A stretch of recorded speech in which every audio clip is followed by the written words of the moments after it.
Dunia ini sedang menuju ke penghujungnya. Pelbagai cabaran dan fitnah akan melanda. Penipuan dan kelalaian ada di mana-mana. Dan akhirnya, kemanusiaan akan terpadam. Welcome to Podcast 313 where the end times is now. Okey, sebenarnya aku nak testing aku punya mic dan baru ni, adakah lavalier dia bagus sangat seperti yang diperkatakan. Kalau buat live streaming katanya bagus apa semua. So aku nak bercakap tentang pemimpin yang menipu manusia.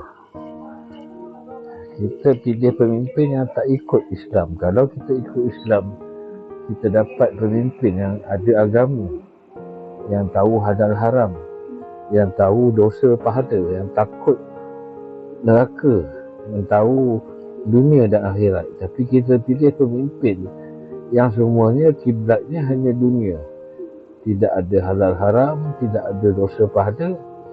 Jadi kita dapat pemimpin yang akan suruh kita AI, vaksin dan sebagainya, digital ID, apa semua. Dia akan ikut setiap agenda Yahudi, Zionis yang akan menyusahkan kita.